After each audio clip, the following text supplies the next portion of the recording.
ओम नमो भगवते वासुदेवाय। ओम नमो भगवते वासुदेवाय। ओम नमो भगवते वासुदेवाय।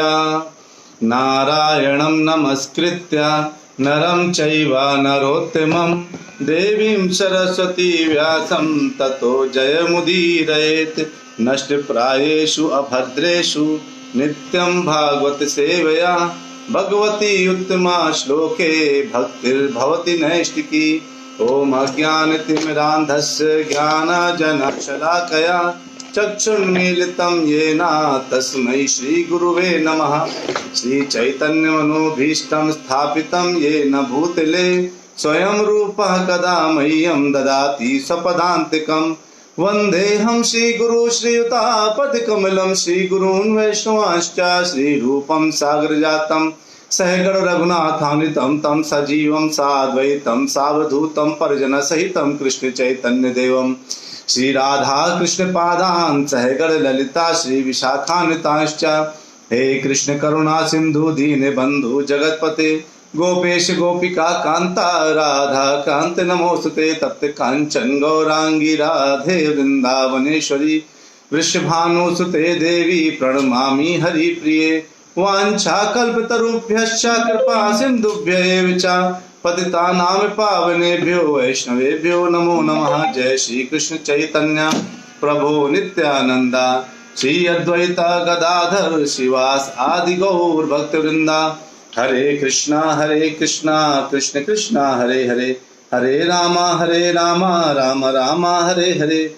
हरे कृष्णा कृष्ण कृष्णा हरे हरे हरे रामा राम रामा हरे हरे। हरे कृष्णा कृष्ण कृष्णा हरे हरे हरे रामा राम रामा हरे हरे। हरे कृष्णा। आप सभी भक्तों का बहुत बहुत स्वागत है। और हम लोग आज बहुत दिनों बाद भागवतम कथा में जुड़े हैं। हमारी राम कथा बहुत अच्छी गई और इस राम कथा के बाद आज आप लोग साथ भागवतम में जुड़ने का मजा ही कुछ और है। तो इसमें आज हम बहुत महत्वपूर्ण विषय में चर्चा करेंगे कि कोरोना क्या है। और ये एक्चुअली केवल कोरोना क्या ही नहीं, इसके साथ साथ हम भागवतम का एक श्लोक लेंगे जिससे इसको रिलेट करने की कोशिश करेंगे। क्या ये कोरोना किसी चीज का अवतार है या कौन सी चीज है ये? इस चीज को समझने के लिए मैंने इस पूरा कंटेंट को तैयार किया है। तो आज हमारा जो श्लोक नंबर है वो है स्कंद 2 अध्याय 7 और उसका कौन सा श्लोक चल रहा था? इसमें है 2.7.13 यानी 2.7.13 को हम लोग डिस्कस करेंगे। साथ में उसी के साथ रिलेट करने की कोशिश करेंगे कोरोना के विषय को कि आखिरकार हम सब परेशान हैं इस विषय में। तो आखिर ये है क्या चीज ये? तो शुरू करते हैं।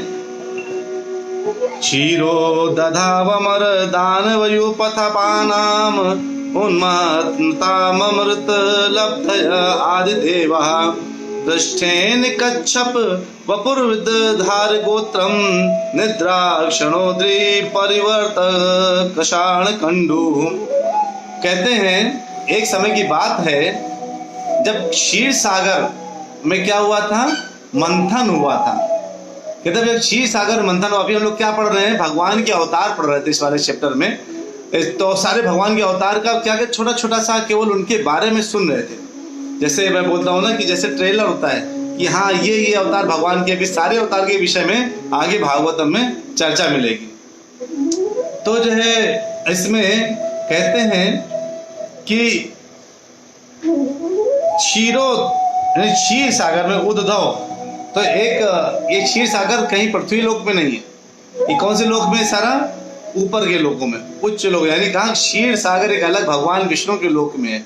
वो भगवान विष्णु के जो लोक में है वो पूरा जो लोक है वो कैसा है? जहाँ केवल भगवान निवास करते हैं।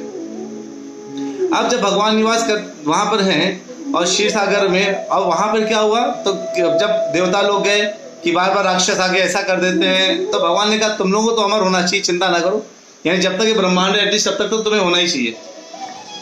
तो अब वो जब तक ब्रह्मांड है तब तक अगर होना है तो इसका मतलब क्या हुआ कि इस ब्रह्मांड की, यानी ब्रह्मांड कभी ना कभी खत्म होता है। तो इस ब्रह्मांड के अंदर ही एक जगह है जहाँ पर क्षीर सागर आता है। उस क्षीर सागर में भगवान विष्णु, यानी जो क्षीरोदशाई विष्णु है, वो निवास करते हैं। तो वो ऐसे ही बहुत लोक हैं। तो वैज्ञानिक भी बोलते हैं केवल पृथ्वी लोक नहीं है, बहुत लोक हैं। और उन लोकों में एक लोक कौन सा लोक है, बस एक जगह कहाँ पे लोक, क्षीर सागर भी। उस लोक में क्षीर सागर, बहुत बड़ा सागर। तो अब जो है जब देवताओं के लिए आए तो उन्होंने देवताओं ने बोला हमें तो जो है कुछ ऐसा चाहिए जिससे कभी ये लोग हम पर आक्रमण कर ही ना पाए। तो अब जो है जब ऐसा घटना घटी तो भगवान ने कहा ठीक है चलो मंथन करो। समुद्र मंथन शुरू हुआ। अब मंदराचल पर्वत था, उसको पर्वत को पूरा ऐसे घिरनी जैसा, जैसे हम लोग मक्खन निकालते ना, वो ऐसा करना था। तो भगवान ने बोला तुम करोगे, लेकिन अगर इसको गर गर करना है तो कोई इधर से खींच रहा है, कोई इधर से खींच रहा है, लेकिन बेस में तो कुछ होना चाहिए। तो भगवान इस समय के अवतार में आए हैं, कच्छप अवतार में। और भगवान मंदराचल के ऐसे पानी में तैर के गए कच्छप की तरह, और मंदराचल पर्वत उनके ऊपर विराजमान हो गया, ऐसे आ गया। अब जब उनको ऐसे ऐसे से गिर किया जा रहा है तो उनको लग रहा है कोई खुजली कर रहा है उनको, मतलब जैसे नहीं जब बड़ा संतुष्टि मिलती खुजली करके, तो भगवान को खुजली जैसा फील हो रहा है। और बड़ा ही जो है ऐसा भगवान जो उसका बड़ा आनंद ले रहे हैं उस मंदराचल पर्वत के, ऐसे उनके इधर घूमने के लिए। और मंदराचल पर्वत कोई छोटा पर्वत तो है नहीं, तो उससे क्या निकलता है, उससे पूरे विष निकलता है, अमृत निकलता है, वैसे से ऐरावत हाथी वहीं से निकला, वहीं से बहुत कुछ निकला। वो सब हम लोग पढ़ेंगे सप्तम अध्याय में, ऐसे उसको उसमें पढ़ते रहेंगे आगे स्कंदों में। तो ये पूरी जानकारी हमें आगे मिलेगी। तो इतना अच्छे से जो है वो जब निकल रहे थे सामान, तो लोग बांटने लगे, खींचने लगे। सोचिए एक तरफ कौन है, दैत्य है, और दूसरी तरफ कौन है, देव है। अब देवता और राक्षस अलग अगल बगल है। तो अब जो है अब कितने भी हो, लेकिन सामान निकला सब टूट पड़ते थे, हमें चाहिए हमें चाहिए। अभी क्या निकल रहा है, तो इधर जब मंदराचल से जब विष निकलता है तो किसी को नहीं चाहिए, हमें नहीं चाहिए, हमें नहीं चाहिए, बचाओ बचाओ। तो उस समय शिव जी आते हैं, उस विष को ऐसे बिल्कुल अंजलि में ले लेते हैं और एक घूंट में पी लेते हैं। तो कई लोग कहते हैं कि वो इसलिए पी लिया, इसलिए गले में अटका लिया, तो नीलकंठ बाबा बन गए, क्योंकि जहर की वजह से नीला हो गया। मैं 3 बार बता चुका हूँ इस कथा में कि इसलिए नीलकंठ बाबा नहीं हो गए वो, क्योंकि उन्होंने गले में जहर को रोक लिया। नहीं, विष को रोकने की वजह से नहीं हुए। किस लिए हुए, क्योंकि लगातार नील शिरोमणि भगवान कृष्ण का नाम लेते रहते हैं, राम का नाम लेते रहते हैं गले से, इसलिए उनके गले का जो कलर ऐसा हो गया। वो हमेशा गले में भगवान का नाम रखते हैं, भगवान को अपने गले में धारण करते हैं, विष को धारण नहीं करते। विष तो इतना छोटा जहर उनके लिए क्या करता।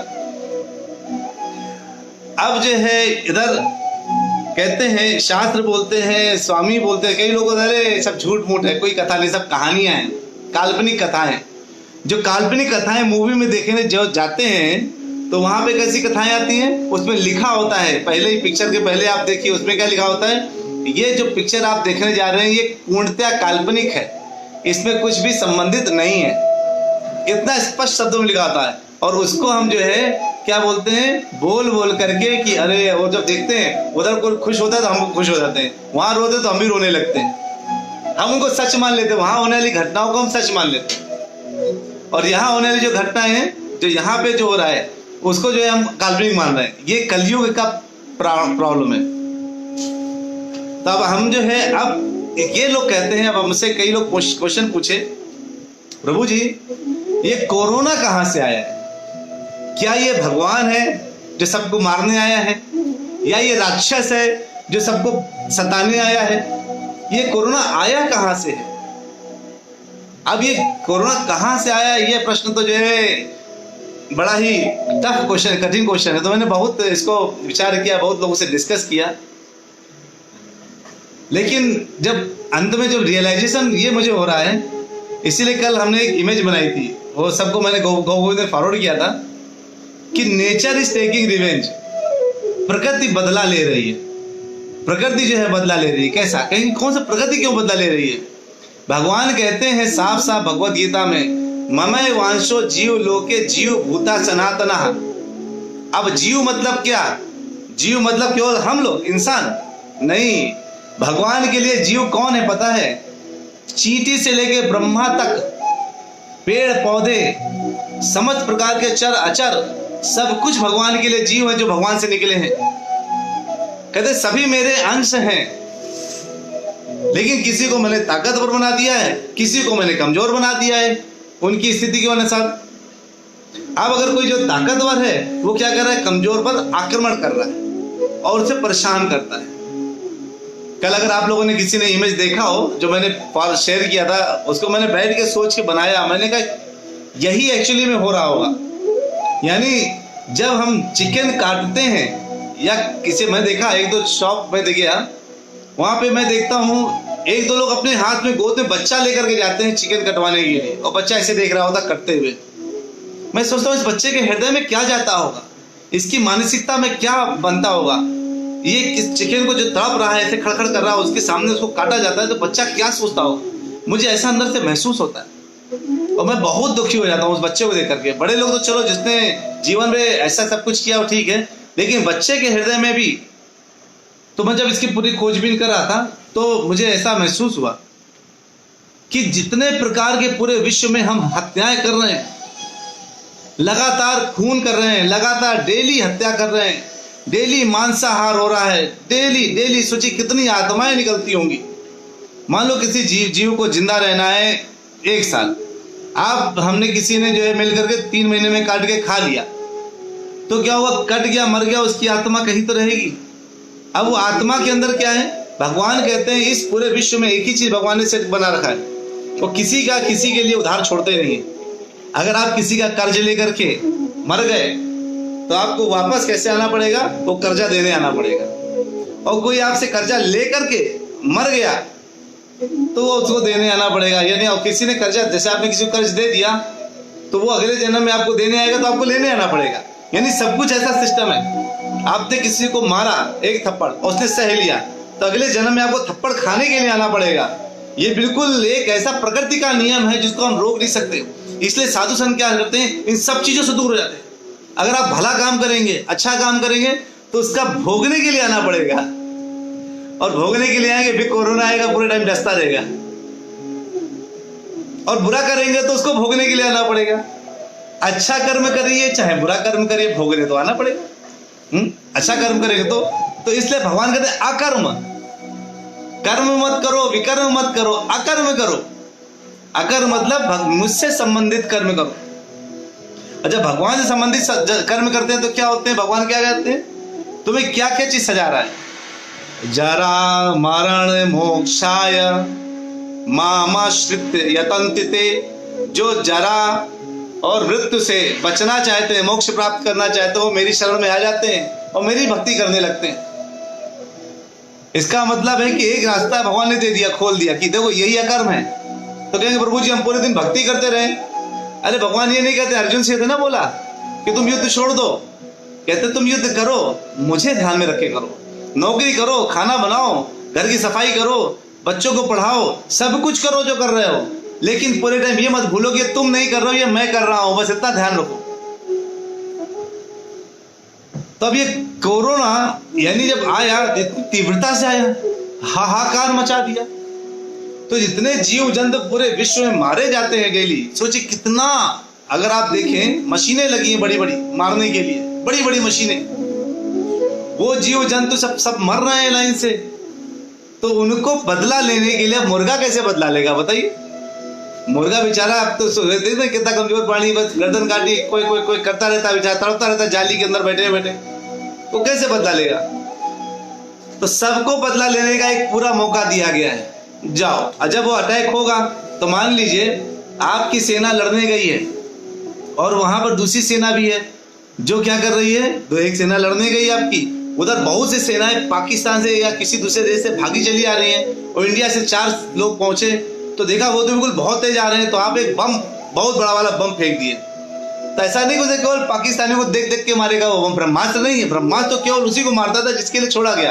अपने अभी कलयुग में कुछ ऐसा साइंस नहीं है, लोग वैज्ञानिक मानते हैं अपने आप को, बहुत बड़े वैज्ञानिक हैं हम तो, लेकिन अगर एक बम फोड़ेंगे तो वो उनको भी मारेगा, दुश्मनों को, और अपने 4 सिपाहियों को भी मार देगा वो बम। ये नहीं देखेगा कि अपने, वो तो मार देगा, उसको भी मार देगा। तो जब हम घातक चीजें बनाते हैं तो घातक चीजें क्या करती हैं, हमारा उतना ही नुकसान करती है जितना पड़ोसियों को नुकसान कर रहे हैं। और वो उन्होंने भी घातक बना लिया, हमने भी घातक बना लिया। घातक से क्या हो रहा है, पूरा जो है विश्व विध्वंस होता जा रहा है। अब अगर हमारे पास इस समय क्या है, अगर सारा, अब एक सेकंड के लिए सोचिए, आज अगर एक दिन पूरे विश्व में एक भी जीव की मृत्यु ना हो, की हत्या ना की जाए, मृत्यु तो हो सकती है, हत्या ना की जाए, कि बस बंद करके हत्या कर दिया, वो उड़ना चाहता है लेकिन आपने हत्या कर दिया, एक जीव की अगर हत्या ना की जाए एक दिन, तो पूरे विश्व में एक दिन की पूर्ण शांति होगी। और उस एक दिन में जितने प्रकार की आत्माएं जो मरने वाली थी वो हमसे बदला नहीं लेंगे। चाइना में एक बार ऐसा ही हुआ, चाइना की घटना आपको बताते हैं। उन्होंने सोचा कि मैं जो है जितने चिड़िया हैं, गौरैया जो चिड़िया हैं, वो सारे अनाज को खत्म कर, 1949 की बात है, उस समय की बात है। वो सोचा ये सारी चिड़िया चुग जाती है, चिड़िया चुग गई खेत के, इतना कुंतलों चिड़िया चुग जाती है, अगर हम तो अनाज कम पड़ जाता है।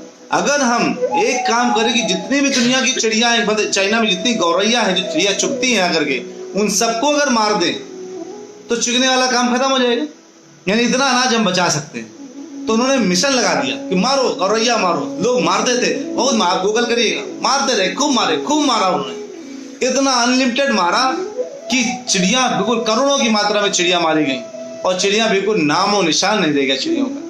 और फिर उन्होंने खेती उपजाई, खेत बड़ी हुए, उससे ढेरों अनाज आए, और हवा के झोंके की तरह कौन आया पता है, जिन कीड़ों को चिड़िया खाती थी वो कीड़े आए, और 5-5 मिनट में पूरे खेत जड़ से साफ कर दिए।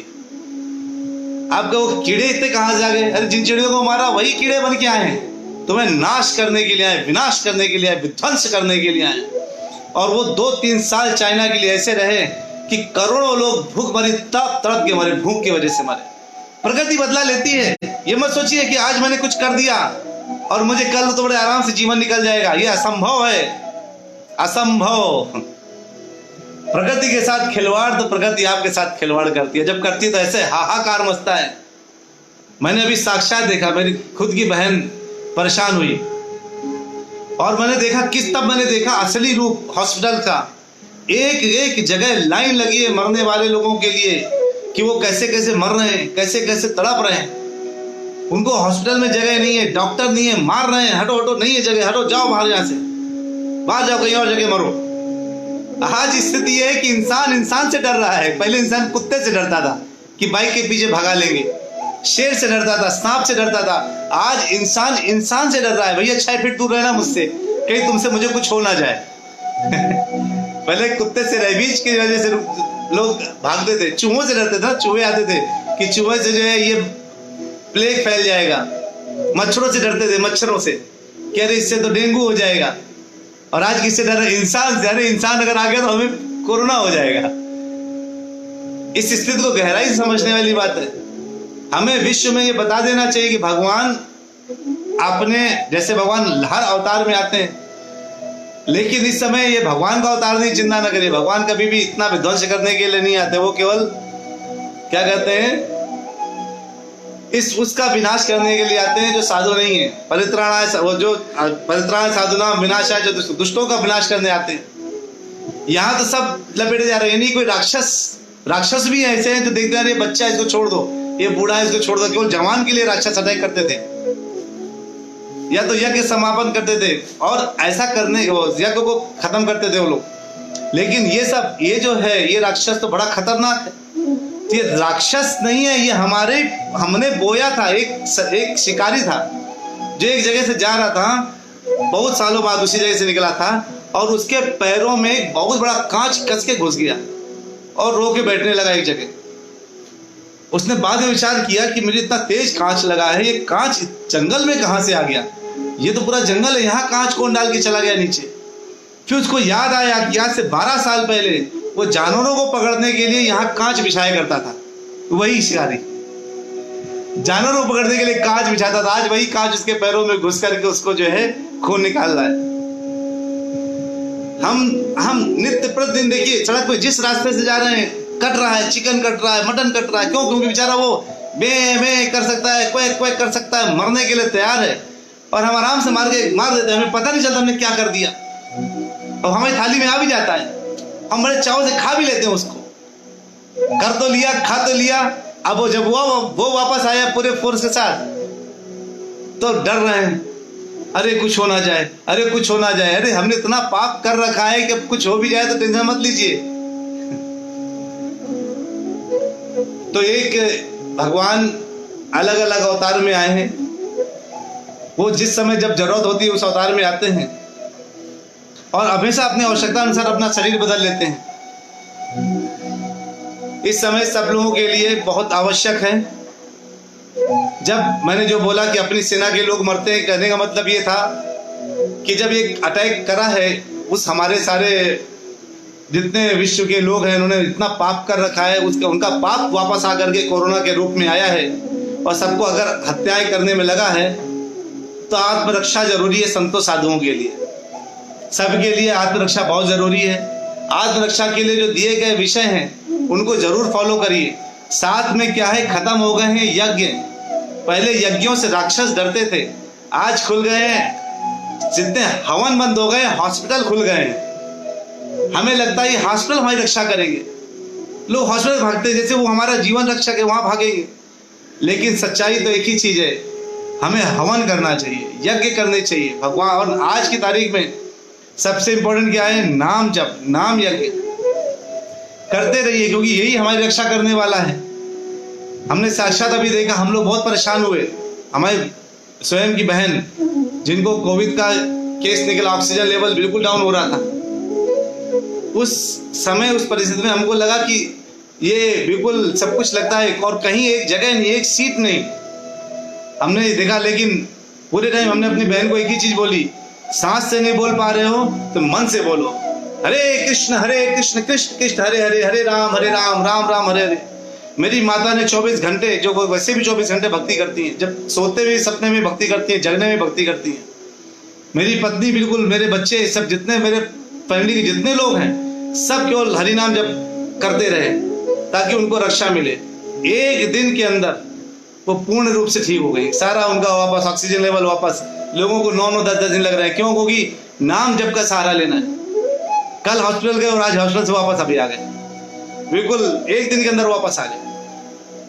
तो कहने का ये मतलब है कि हमारे, अगर मैंने सामने से रियलाइज किया किस तरह से भगवान का नाम हमारे लिए जीवन रक्षक है, वही हमारी रक्षा कर सकता, वही कवच है। और हमसे कोई पाप ना हो, कॉकरोच मर जा रहा है, चींटियां मर जा रही है, सब मर जा रहे हैं, सबको हम अपने हिसाब से मार देते हैं। अरे सफाई चाहिए, मारो मारो, अरे इतनी सफाई रखो, घर में आए ही नहीं, क्यों मारना पड़े उनको? लगातार नियमित सफाई करिए, इस तरह से कुछ रखिए ताकि उनको आने में ही शर्म आए, उनको डर लगे आने में, तो आपके हाथ से जीव हत्या बचेगी। किसी भी तरीके का किया गया कर्म वापस होके जब हमारे पास आता है ना, आप किसी को अगर सोचिए, किसी को आप अपने बॉल फेंक के मारी और उसने अपने गर्दन डाली, वो दीवार में लग गए, वही बॉल आपके मुंह पे वापस लगे, तो लगेगा कि किसी ने हमको बहुत तेज मार दिया, क्योंकि हमारा कर्म उसी तरीके से वापस आके हमारे ऊपर लगता है। जो साधु होते हैं बेचारे नंगे घूमते हैं, उनके शरीर में कपड़ा भी नहीं होता।